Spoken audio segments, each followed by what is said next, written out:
Hello friends, आज हम start करेंगे सिकराई। So let's start. अब पहले हम डेफिनेशंस देखेंगे जो थोड़ी इम्पोर्टेंट है। First is corporatisation. Corporatisation means succession of a recognized stock exchange being a body of individual or society registered under the Society Registration Act 1860 by another stock exchange, being a company incorporated for the purpose of assisting, regulating or controlling the business of buying, selling or dealing in securities carried on by such individual or society. That means कोई भी body of individual होगा या society होगा, recognised stock exchange है, उसका succession हो जाएगा और वो सक्सेशन अनदर स्टॉक एक्सचेंज में होगा जो कि बीइंग अ कंपनी होगा. Next is demutualization. Demutualization means segregation of ownership and management from the trading rights of the members of a recognized stock exchange in accordance with a scheme approved by the SEBI. मतलब उसमें ownership और management दोनों को segregate कर देंगे. अब हम start करेंगे सेक्शन से.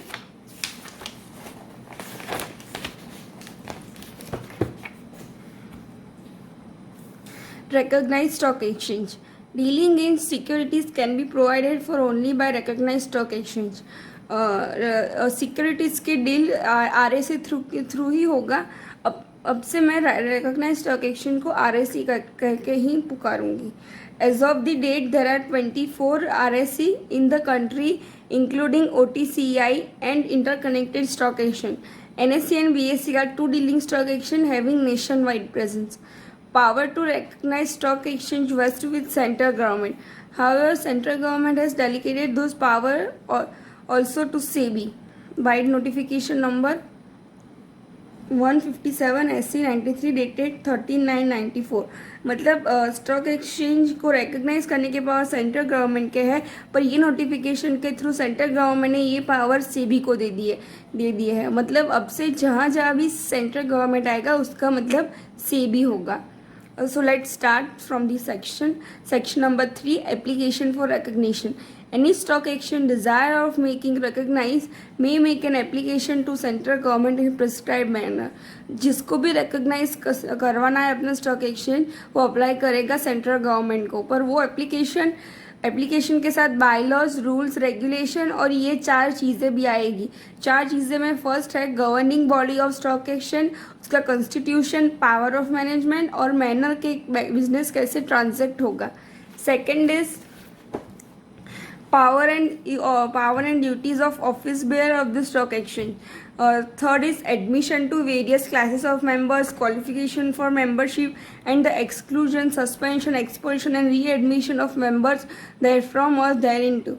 The procedure for registration of partnership as members to stock exchange in cases where rules provide for such membership. अगर रूल्स प्रोवाइड करता है पार्टनरशिप को एज ए मेंबर तो उसका प्रोसीजर मेंशन करेगा.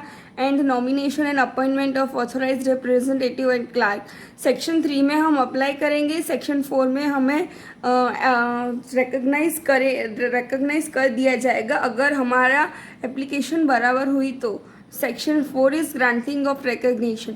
Central government, after making inquiry and obtaining such further information, if any, as it may require from the application that अगर central government inquiry के बाद और अगर किसी इंफॉर्मेशन चाहिए फर्दर तो उसको लेने के बाद अगर रूल्स बायलॉज बराबर है, मतलब in conformative with the condition prescribe है, stock exchange willing to comply with any condition that central government may impose for carrying out the object of this act. मतलब सेंट्रल गवर्नमेंट जो condition impose करेगा वो comply करने के लिए ready है stock exchange.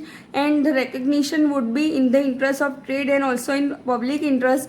तो central government may grant recognition to stock exchange subject to condition that it may impose. अब कंडीशन क्या क्या हो सकती है, तो कंडीशन है ये 4. Qualification for membership of stock exchange, manner in which contract shall be entered into and enforced between the members, representation of central government on board of exchange, maintenance of accounts of members and their audit.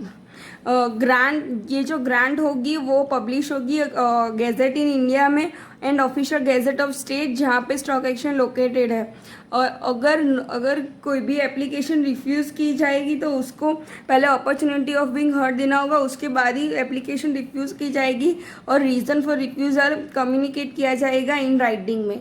Next is no rules of recognized stock exchange relating to any matter specified in subsection 2 of section 3। मतलब ये चार rules amend नहीं हो सकते except with the approval of central government. मतलब central government के approval के बिना ये चार amendment recognise stock exchange amend नहीं कर सकता। Next is section 4A। 4A में डेट मेंशन की है, अगर कोई भी स्टॉक एक्सचेंज रिकग्नाइज नहीं किया है तो इसमें डेट मेंशन की है, उससे उस डेट से सारे स्टॉक एक्सचेंज रिकग्नाइज की जाएंगे। और अगर किसी वजह से कोई स्टॉक एक्सचेंज रिकग्नाइज नहीं कर सका तो उसके लिए एक्सटेंशन है, पर अगर वो रीज़न वैलिड हुआ तो ही। Let's start. On and from the appointment date all recognized stock exchange if not corporatized and demutualized before the appointed date। मतलब जो नहीं हुए हैं वो ही, सिर्फ वो ही जो रिकग्नाइज नहीं हुए हैं वो ही shall be corporatized and demutualized in accordance with provision contained in section 4B। मतलब वो 4B में जो प्रोविजन दी है उस हिसाब से वो कॉर्पोरेटाइजेशन और डीम्यूचुअलाइजेशन होगा जो अपॉइंटमेंट डेट की है उस डेट से। Provided that SEBI if it is satisfied that any RSE was prevented by sufficient cause from being corporatized and demutualized on or after the appointment date, specify another appointment date in respect of that RSE and such RSE may continue as such before such appointment date। जो मैंने अभी बोला वो ही, अगर sufficient cause हुआ तो फिर वो अलग कोई भी और डेट प्रोवाइड कर सकता है SEBI. For the purpose of this section, appointed date means the date which the SEBI may by notification in official gazette appoint, and different appointed dates may be appointed for different recognized stock exchange। अभी जो 4A में जो appointment date से RSE को corporatisation डिम्यूचुअलाइजेशन करना है वो कैसे करेंगे, इसके लिए 4B में प्रोसीजर दिया हुआ है। So let's start. Section 4B provides that all RSE refer to in 4A shall within such time as may be specified by SEBI submit a scheme for corporatization and demutualization for its approval। वो scheme submit करेगा जो भी जिसको भी 4A में जिसको 4A apply होता है वो सारे RSE इसमें स्कीम अप्रूवल के लिए सबमिट करेंगे। नेक्स्ट इज जिस RSE का ऑलरेडी कॉर्पोरेटाइजेशन एंड डीम्यूचुअलाइजेशन हो चुका है उसको ये स्कीम सबमिट करने की ज़रूरत नहीं है, ऐसा ऑफिशियल गैजेट में बाय नोटिफिकेशन सेबी बोल देगी। On receipt of this scheme referred above, SEBI after making such inquiry as may be necessary in this behalf and obtaining such further information if any as it may require and satisfy, अगर वो satisfy होती है और वो in the interest of trade and also in public interest होगा तो वो scheme approve करेगी या विथ और विदाउट मॉडिफिकेशन। ये सब सेक्शन 2 है। नेक्स्ट इज कोई भी स्कीम अप्रूव नहीं होगी अगर सेबी कोई भी स्कीम अप्रूव नहीं करेगी अगर issue of shares for a lawful consideration या फिर provision of trading rights in lieu of membership card of the members of RSE और payment of dividend to members have been proposed out of any reserve और asset of that stock. अगर ये 3 reason हुआ तो सेबी ये scheme approve नहीं करेगी। Where scheme is approved under subsection 2, schemes so approved shall be published immediately by SEBI in official gazette and the RSE in such 2 newspaper circulating in India as may be specified by the SEBI।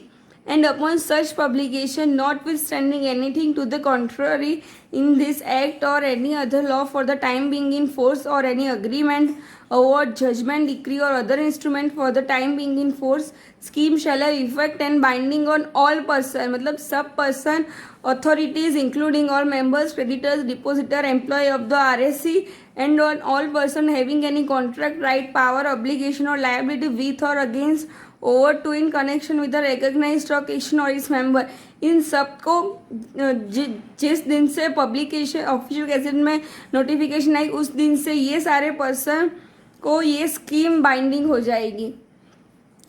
अगर rejection हुआ तो कैसे reject करेंगे? Where the SEBI is satisfied के वो that it scheme is not be in the interest of trade and also in the public interest to approve the scheme under subsection 2, it may by order reject the scheme and such order of rejection shall be published by it in the official gazette. Rejection भी official gazette में publish होगा। मगर SEBI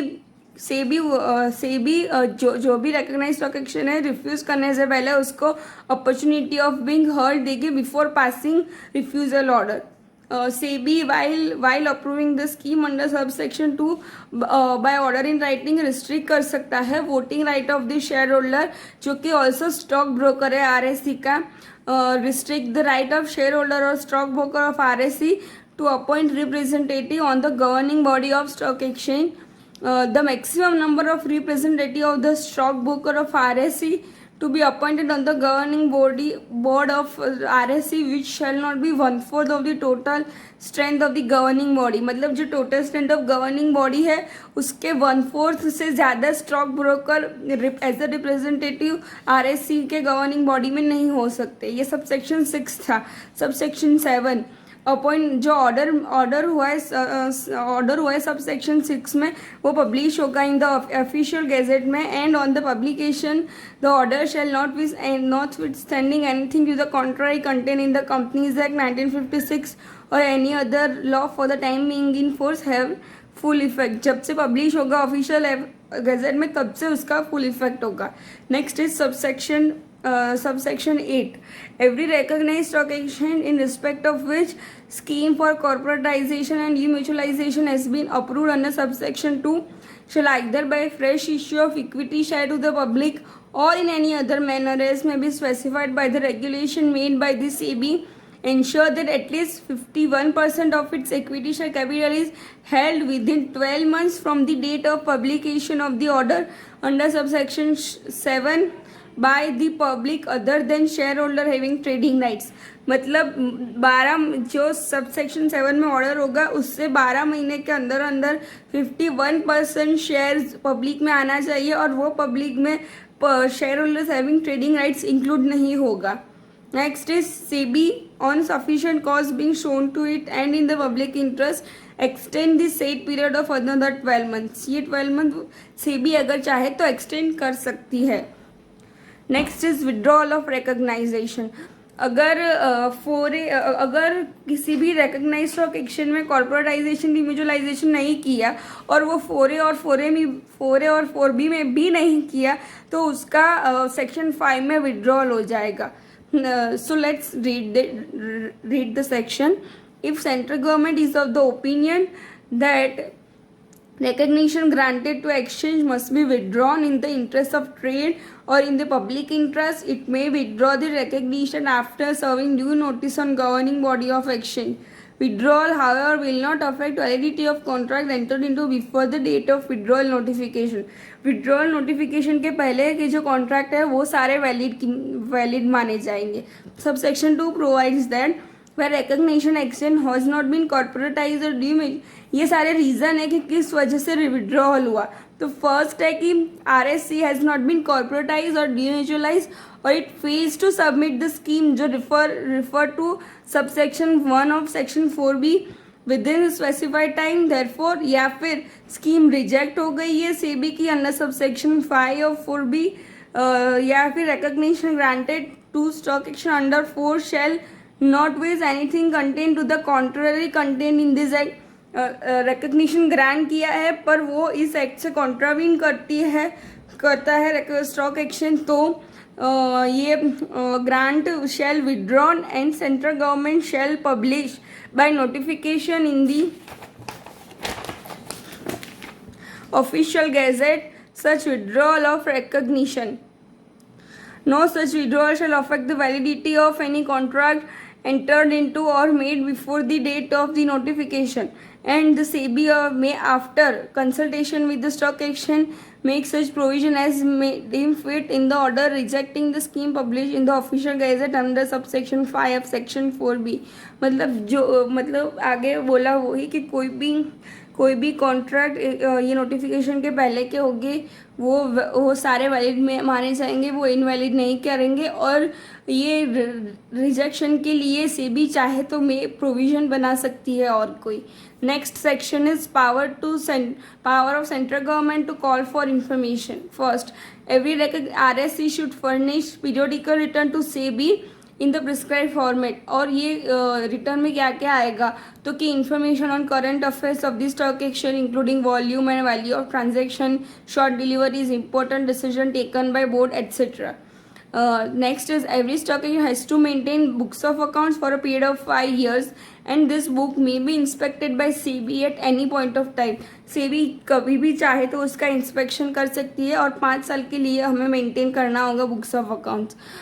SEBI by order in writing information expression मंगवा सकती है relating to affairs of exchange या फिर member.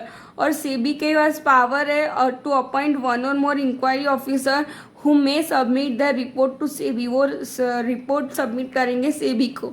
और फिर सारे डायरेक्टर, मैनेजर, सेक्रेटरी और ऑफिसर ऑफ द एक्सचेंज और every member of the stock exchange, अगर member of stock exchange is a firm, every partner, manager, secretary और other officer of the firm and every other person और body of person who has dealing in course of business with any of the person mentioned above whether directly or indirectly, इन सब लोगों को ये सब लोग bound है to provide information to inquiry officer और SEBI representative who are looking into affairs of the exchange. SEBI carries out regular inspection of all exchange at periodical intervals. Apart from this, if market condition warrants, it carries out special investigation into the affairs of exchange. अगर SEBI चाहे तो special investigation भी करवा सकती है. Next is section 7. Every stock exchange is required to furnish copy of annual report to central government. Central government को annual report भेजा जाएगा. Rules restricting voting right section 7 है. लाइक RSE के पास पावर है to amend rules for any of the following matters. First is restriction of voting rights to member only in respect of any matter placed before the stock exchange eight any meeting. मतलब voting right restrict किया है to members only. Regulation of voting rights by specifying that each member is entitled to one vote only irrespective of number of shares held. मतलब चाहे कितने भी shares हो, each member के पास सिर्फ एक ही वोट होगा. नेक्स्ट इज रिस्ट्रिक्शन और right of member to appoint another person as is proxy to attend and vote at a meeting of the stock exchange. मतलब मेंबर को किसी भी पर्सन को एज अ प्रॉक्सी अपॉइंट करने के लिए रिस्ट्रिक्शन डाले गए.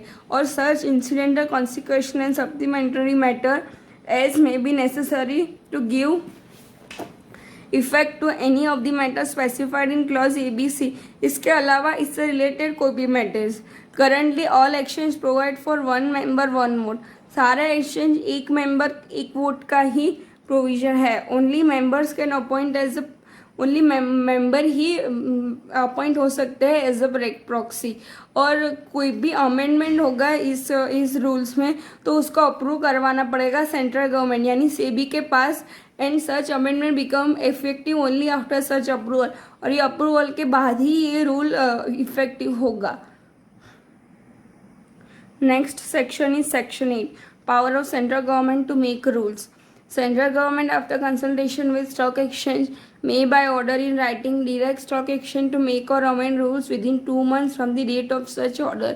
If exchange fail to comply with such order, central government on its own may make or amend the rules.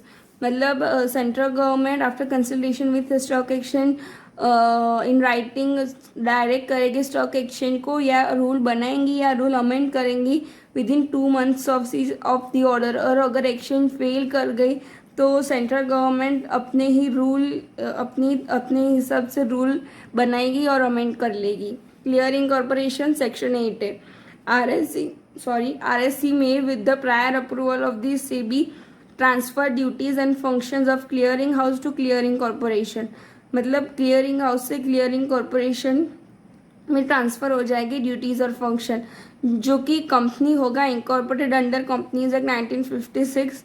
किसके लिए? For the purpose of periodical statement of contract and differences thereunder, delivery of and payment for securities, any other matter incidental to or connected with such transfer. Every clearing corporation shall, for the purpose of transfer of duties and function of a clearing house to clearing corporation, refer to in subsection 1, उसको वो bylaws बनाएंगे और वो submit करेंगे सेबी को for its approval. और SEBI may on being satisfied that it is in the interest of trade and also in the public interest to transfer the duties and function of a clearing house to clearing corporation, अगर SEBI satisfied होती है तो grant करेंगे approval to the bylaws submitted to it under subsection 2 and approve the transfer of the duties and function of a clearing house to clearing corporation referred to in subsection 1. और section 4, 5, 6, 7, 8, 9, 10, 11 और 12 जैसे ही recognise stock exchange को applicable होते हैं वैसे ही वो clearing corporation को apply होगी। Next is power to recognize stock exchange to make bylaws.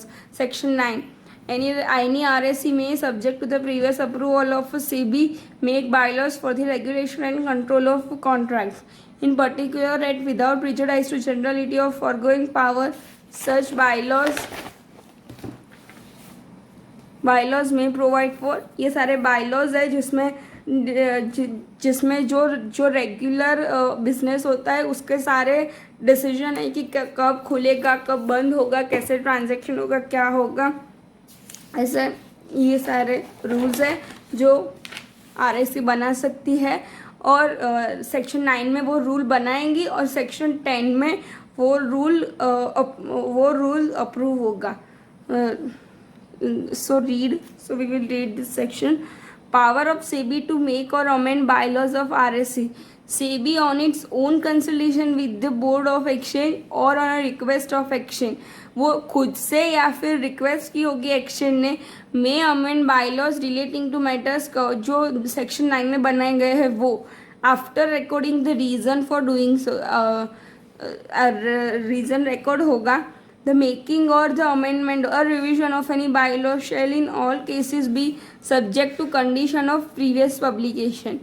If exchange has objection to amendment made by SEBI, अगर exchange को objection है जो SEBI ने amendment किया है उससे, तो SEBI वो revision से 2 महीने के अंदर apply करेगी SEBI को, and all amendment come into effect from the date of gazette notification. Gazette में नोटिफाई करेगा तब से वो इफेक्ट में आएगा amendment. However in respect of amendment by exchange keeping public interest in mind, SEBI in its discretion में specifically waive the condition of previous publication. Next is section 11, superseding of stock exchange. Central government are vested with power to supersede the board of exchange after serving on governing body a notice in writing and after giving opportunity to the governing board to be heard in the matter. Central government यानी सेबी के पास power है board of stock exchange को supersede करने का, पर उसको पहले नोटिस देंगे इन राइटिंग में और उन लोगों को अपॉर्चुनिटी ऑफ बीइंग हर्ड देंगे। Central government may by notification in official gazette declare करेगा कि governing board of exchange supersede हो गया है और वो पर्सन अपॉइंट करेंगे to perform and exercise all the power of the board और power to suspend business of RSE। If in the opinion of the central government emergency arise होती है तो for the purpose of meeting that emergency central government consider it expedient to do so, तो फिर by notification official gazette suspend कर देंगे business business of stock exchange, recognized stock exchange go for a period not exceeding 7 days, and central government also has a power to extend his period by a like notification. Next is power to इसमें stock exchange आएगा, सारे stock exchange इस power to issue direction section 12 है. If after making और causing to be made an inquiry SEBI is satisfy कि necessary है in the interest of investor या फिर orderly development of security market to या फिर to prevent the affairs of any RSC और clearing corporation or such other agency या फिर person providing trading, clearing or settlement facility in respect of securities being conducted in a manner detrimental to the interest of investor or security market. मतलब जो चल रहा है वो कुछ detrimental to the interest of investor और securities market है या फिर वो in the interest of investor orderly development of securities market नहीं है, तो फिर या फिर to secure proper management of any stock exchange और क्लियरिंग कॉर्पोरेशन और एजेंसी और person refer to in B SEBI issue कर सकती है डायरेक्शन किसको, टू एनी स्टॉक एक्सचेंज या क्लियरिंग कॉर्पोरेशन या एजेंसी या person refer to in clause B या फिर any person of class of person associated with security market या फिर any company whose securities are listed और propose to be listed in a recognised stock exchange as may be appropriate in the interest of investor in the securities and securities market. For the removal of doubt, it is hereby declared that power to issue direction under this section always include power to direct any person की जो profit या who made a profit or averted a loss by indulging in transaction or activity which are in contravention of the provision of the act or regulation और फिर उसका amount equivalent to wrongful gain या loss जो किया है उसका equivalent amount discharge कर देंगे. Next is section 13. Contract in notified area illegal in certain circumstances. Buy and sell without broker is invalid. इसमें ये कहा है. So let's read. Central government may declare applicability of this section to states or area whereupon every contract entered into between member of recognized stock exchange or recognized stock exchange will only be legal. मतलब जो central government ने declare किया है उन लोगों से contract किया तो ही लीगल माना जाएगा. Contract enter into between person other than the member of stock exchange RSC हुआ और आरएससी तो स्टॉक एक्सचेंज या स्टॉक एक्सचेंजेस तो वो इलीगल माना जाएगा. पर ये प्रोविजन स्पॉट डिलीवरी ट्रांजेक्शन को अप्लाई नहीं होता है. मतलब स्पॉट डिलीवरी ट्रांजेक्शन हम कोई मेंबर ऑफ आरएससी नहीं है उसके साथ कर सकते हैं. Provided that any contract enter between a member of 2 or more RSC in such state और area shall be subject to such term and condition as may be stipulated by the respective stock exchange with prior approval of SEBI. मतलब जो term and condition stipulate किया है RSC ने उस हिसाब से और require prior permission from RSC if so stipulated by the stock exchange with prior approval of SEBI. Establishment of additional trading floor.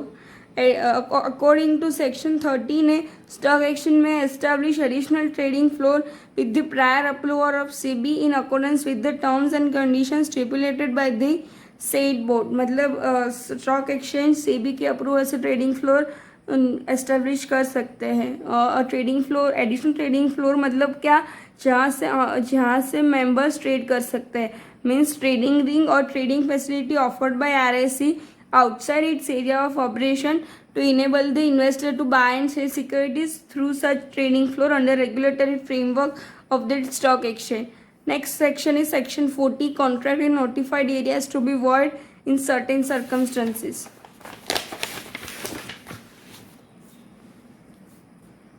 Any contract entered into in any state or area specified in notification under section 3 which is in contravention of any of the bylaws specified in their behalf under clause A of subsection 3 of section 9 shall be void. मतलब कि जो area provide किए हैं उसके section 13 में उस area में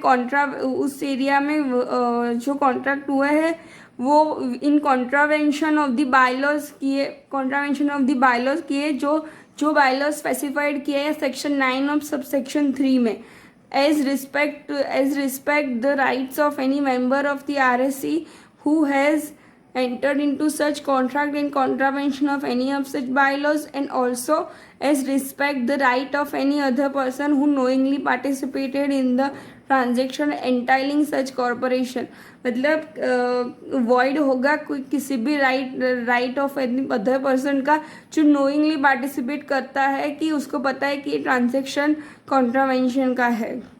But nothing in subsection 1 shall be construed to affect the right of any person other than a member of a recognized stock exchange to enforce any such contract or to recover any sum under or in respect of such contract if such person had no knowledge that the transaction was in contravention of the bylaws specified in clause A.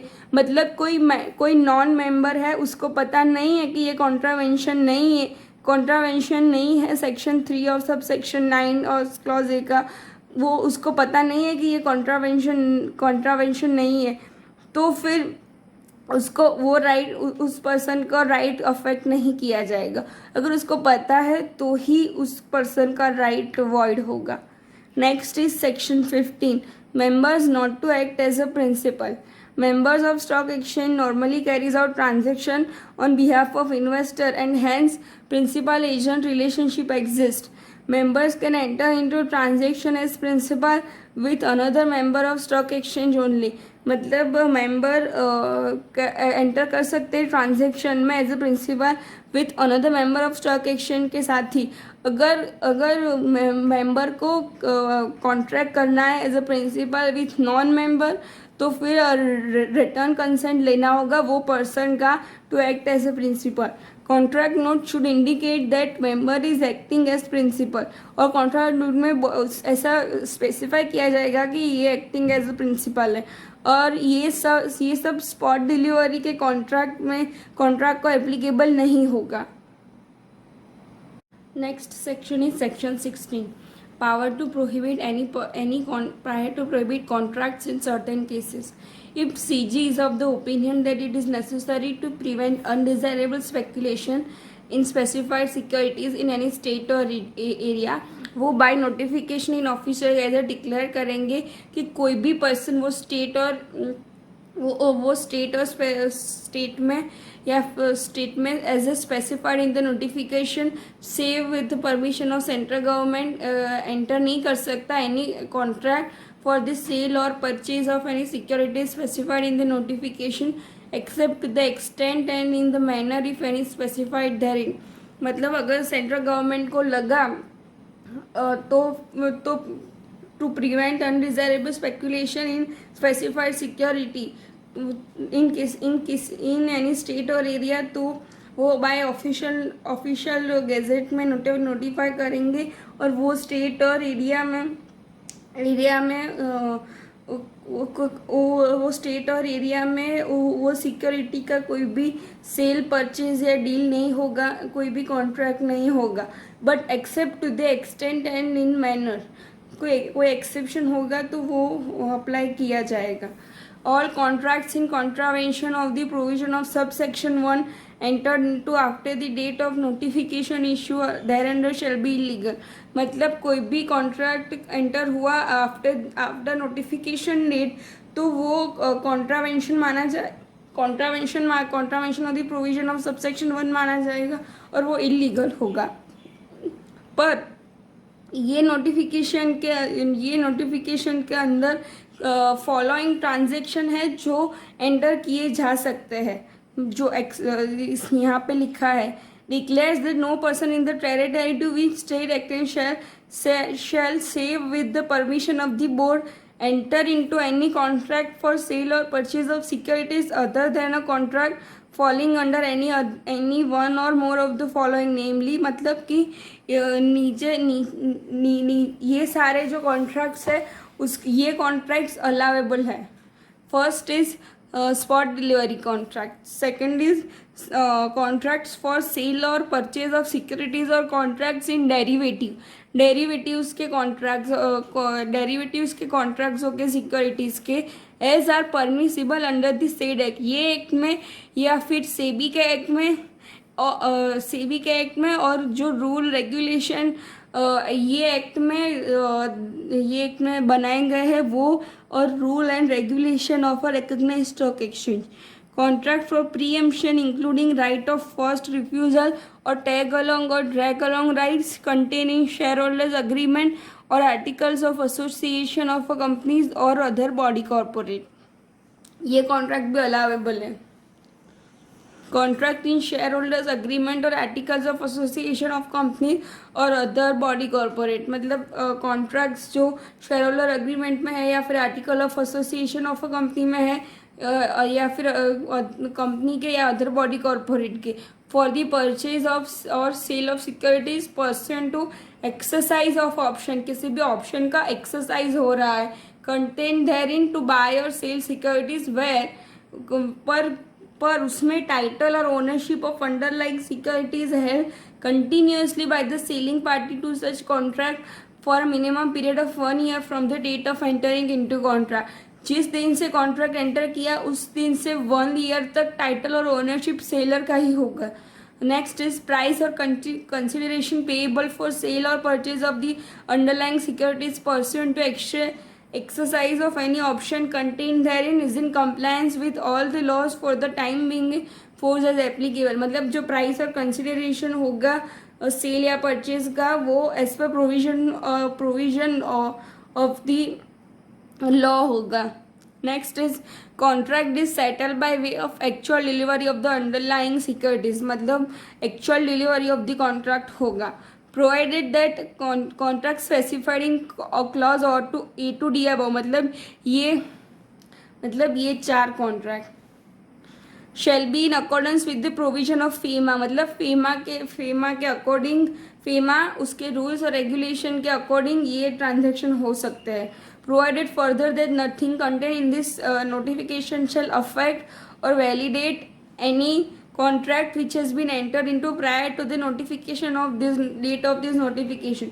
मतलब इसकी जो date of notification है उसके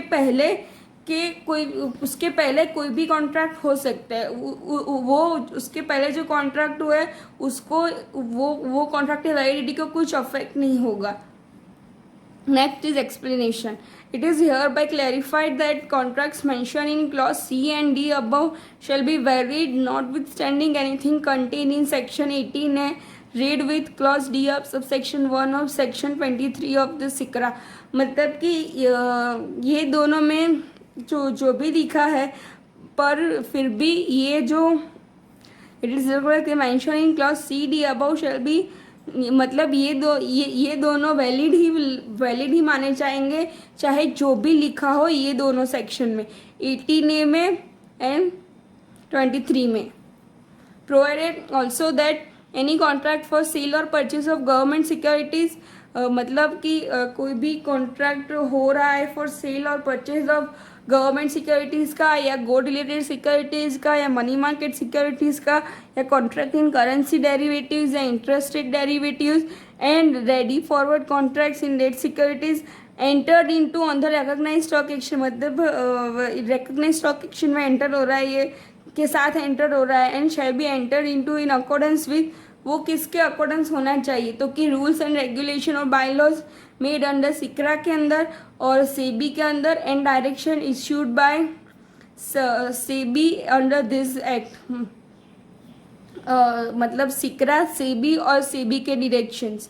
next is rules made और guidelines और direction issued under RBI और the banking regulation act 1949 या फिर फेमा एंड बाय आरबीआई, मतलब गाइडलाइंस और डायरेक्शन आरबीआई और बैंकिंग रेगुलेशन के या फिर फेमा का और आरबीआई का.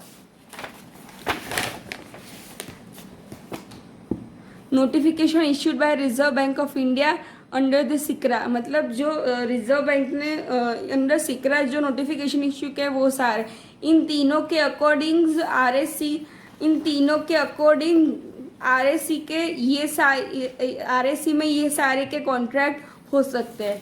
मतलब आरएसी के साथ ये सारे इससे रिलेटेड कॉन्ट्रैक्ट एंटर करने हैं, तो ये सारे एक्ट के जो डायरेक्शन, एक्ट, रूल्स, गाइडेंस का है उसको कंप्लाई करना पड़ेगा।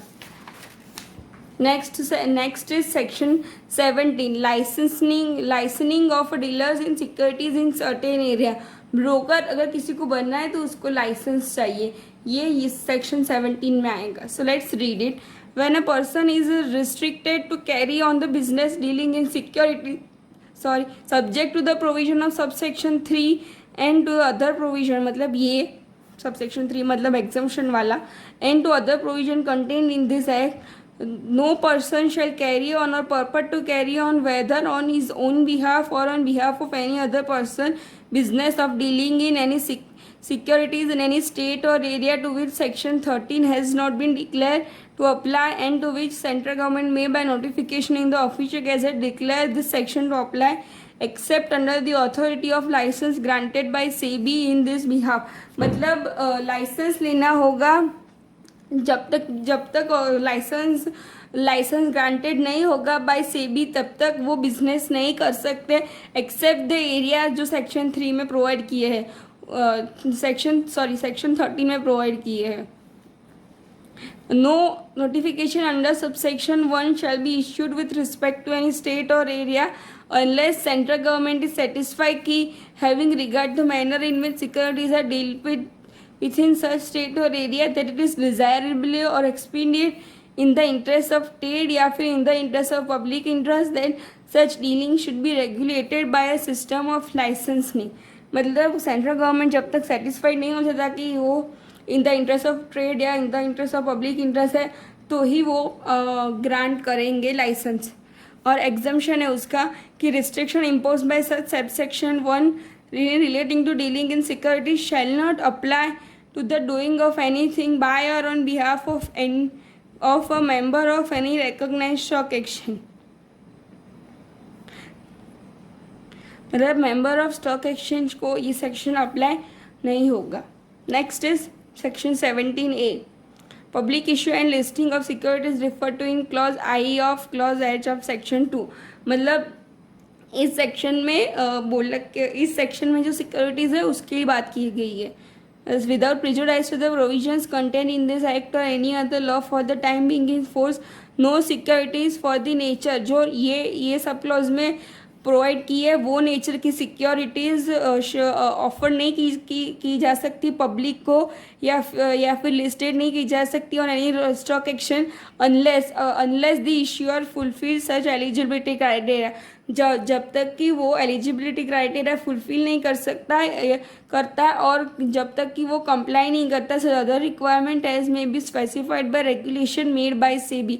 ये दोनों होगा तब ही ये नेचर की सिक्योरिटीज इश्यू हो पब्लिक को ऑफर हो सकती है। Every issuer intending to offer the certificate और instrument referred therein to the public shall make वो एप्लीकेशन करेगा before issuing offer document to public to one और more RSC for permission of such certificate or instrument to be listed on the stock exchange or each stock auction। मतलब वो offer document issue करने से पहले one और more RSC में apply करेगा for listing of securities where permission applied for listing has not been granted और refuse by the recognise stock exchange. मतलब ग्रांट नहीं किया है या फिर रिफ्यूज़ कर दिया है तो the issuer shall forthwith repay all moneys. Issuer तो तुरंत ही वो सारे पैसे वापस कर देगा। If any received from applicant, जो भी एप्लीकेंट से रिसीव किया है in percent of offer document, और if such money is not repaid within 8 days, मतलब 8 दिन में वो पैसे वापस नहीं किए, जब से वो लायबल है उस दिन से 8 दिन से लेकर 8 दिन तक रीपे नहीं किए, तो इश्यूअर एवरी डायरेक्टर और trustee देयरऑफ as the case may be who is in जो डिफ़ॉल्ट में है वो on and from the expiry of 8 days, जब 8th डेट की एक्सपायरी होती है तब से लेकर jointly and severally liable to repay money with interest at the rate of 15% per annum. In reckoning the 8th day after another day and intervening day which is a public holiday, जो public holiday आएगा वो consider नहीं किया जाएगा. और अगर 8th day ही public holiday होगा तो नेक्स्ट जो नॉन पब्लिक हॉलीडे होगा वो 8th डे माना जाएगा. ऐसा यहाँ लिखा हुआ है. Next is all the provision of this act relating to listing of securities of a public company on RSE shall mutandis apply to the listing of securities of the nature. मतलब जो public company को listing में जो public company की securities की listing में जो provision apply होता है वही ये नेचर के सिक्योरिटीज़ को अप्लाई होगा. Next is section 18, exclusion of spot delivery contract from section 13, 14, 15, 17. मतलब 13, 14 और 15 सेक्शन 13, 14, 15 और 17 स्पॉट डिलीवरी ट्रांजेक्शन को अप्लाई नहीं किया जाएगा. अगर सेंट्रल गवर्नमेंट का ओपिनियन है in the interest of trade या पब्लिक इंटरेस्ट की it is expedient to regulate and control the business of dealing in spot delivery contract also in any state और एरिया, तो फिर by notification in official gazette declare किया जाएगा कि provision of section 70 apply होगा किसी भी स्टेट और एरिया को in relating to spot delivery contract generally और in specified in the notification. In respect of spot delivery contract for the sale or purchase of securities as may be specified in notification and may also specify the manner in which and the extent to which provision of that section shall so apply. Notification में बताया होगा कि किस manner में और किस extent तक ये प्रोविजन अप्लाई होगा. सेक्शन 18 है contracts in derivative. Contract in derivative shall be legal if contract are traded on recognized stock exchange, settled on clearing house of the RSE in accordance with rules and bylaws of such stock exchange or between such parties and on such term as the CG may by notification in the official gazette specify. Section 19, prohibition on non-recognized stock exchange. No person except with the permission of central government shall organize or assist in organizing or be a member of unrecognized stock exchange for the purpose of assisting in or entering into or performing any contracts in securities. मतलब central government की permission के बिना कोई भी person non unrecognise stock exchange में organise या assist नहीं कर सकता. Next is listing of securities where shares are issued to public. फिर public issue listing of securities with RSE is mandatory.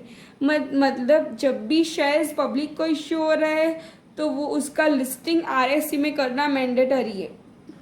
Section 21 of SCARA provides that when securities are listed on the application of any person, such person has to comply with the condition of listing agreement in that stock exchange. मतलब जिसने apply किया है उसको listing agreement की condition को apply करना पड़ेगा. Next is delisting of securities. Section 21A, any RSE may delist the securities after recording the reason therefor from any RSE on any of the grounds as may be prescribed under this act, provided उसको opportunity delist करने से पहले opportunity of being heard देना होगा. अगर कोई listed company या फिर अग्रीड इन्वेस्टर अग्रीड है वो फाइल करेगा अपील सेट को from the decision of RSE delisting the securities within 15 days from the date of decision of RSE. जो RSE का डिसीजन आया उसके 15 डेज में कंपनी या अग्रीड इन्वेस्टर अपील करेगा सेट को. delisting the securities and the provision of 22B to 22E to this act shall apply as far as may be to such appeal. और 22B से 22E तक के provision apply होंगे. Provided that set if it is satisfied that company was prevented by sufficient cause from filing the appeal within said period allow it to be filed within a further period not exceeding.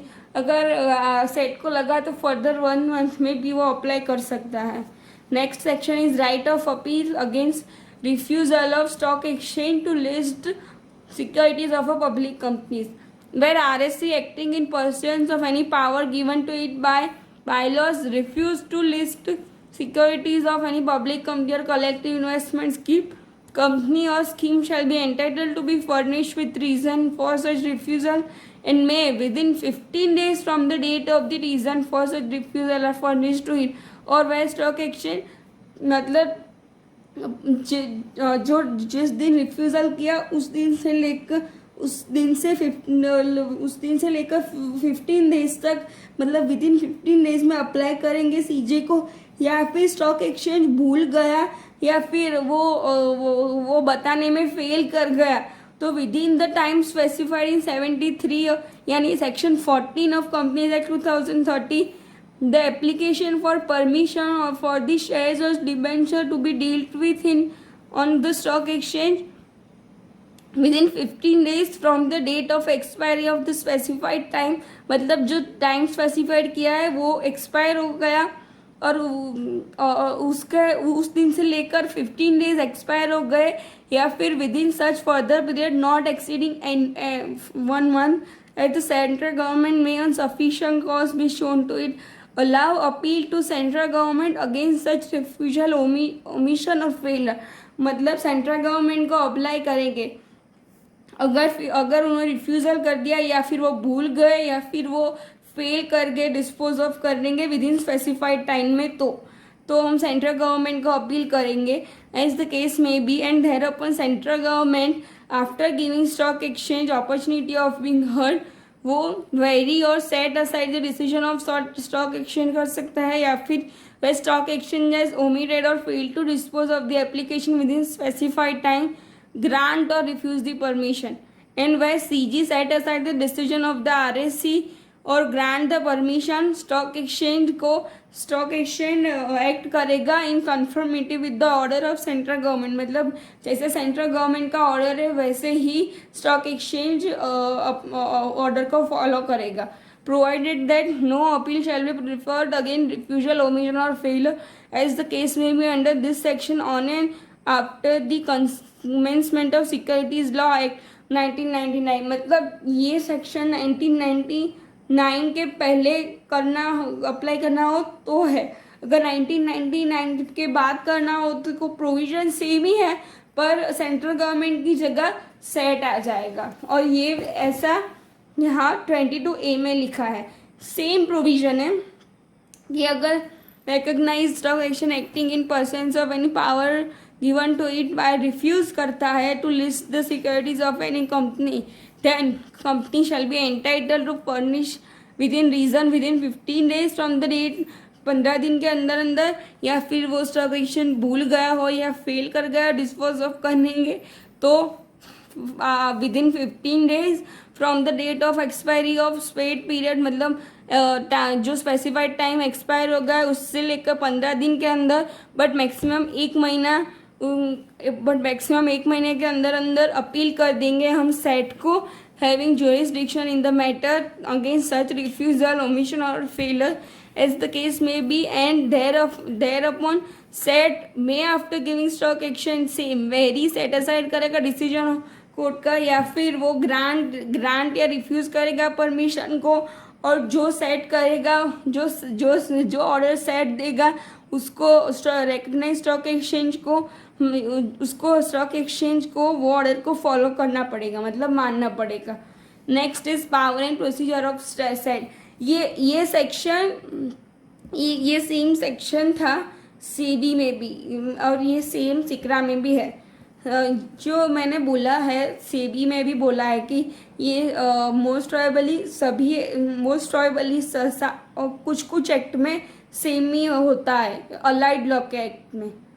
Set is not bound by the procedure laid down by the code of civil procedure 1908 and shall be guided by the principle of natural justice and shall have power to regulate their own procedure and invested with the power vested in civil code under the Code of Civil Procedure 1908 in respect of following: summoning and enforcing the attendance of any person, examining him on oath, requiring the discovery and production of document, receiving evidence as affidavit, issuing commission for the examination of witness or documents, reviewing its decision, dismissing the appeal for deciding default और deciding it ex parte है, या फिर ये order को set aside करेंगे, any order of dismissal of an application of default और any order passed by its ex parte and any other matter which may be prescribe. Every procedure before site shall be deemed to be judicial proceeding within the meaning, ये भी same है, within the meaning of section 193 है 228 and for the purpose of section 196 of Indian penal code and the said shall be deemed to be civil code for all the purpose of section 195 and chapter this of the Code of Criminal Procedure 1970. Legal representation. Applicant may appear in person or authorize one or more CA, CS, CMA, legal practitioner or any of the officer to present his or its case, to represent the case before the said. Provision of Limitation Act shall as far as may be applied to appeal made to said. Civil code इसमें interfere नहीं कर सकता। No civil code shall have jurisdiction to entertain any suit और proceeding in respect of any matter which the SAT is empowered by और under this act to determine, and no injunction shall be granted by any court और other authority in respect of any action taken और to be taken in pursuance of any power confirmed by under this act. हम Supreme court में भी जा सकते हैं। अगर any person agreed by the decision और order of SAT may file an appeal to Supreme Court within 60 days from the date of communication of the decision और the order of SAT order of the SAT to him on any question of law. मतलब question of law में ही हम question of law के अंदर ही हम apply कर सकते हैं और किसी बेस पर हम सुप्रीम कोर्ट में अप्लाई नहीं कर सकते। Provided that supreme court may if it is satisfied that appellant was prevented by sufficient cause from filing the appeal within said period, allow it to be filed within further period not exceeding 60 days। अगर सेबी को अगर supreme court को लगा तो further extension दे सकते हैं। The remaining provision will be covered in next lecture. So thanks for watching this video, and please if you like this video then share, subscribe and subscribe my channel. Thank you.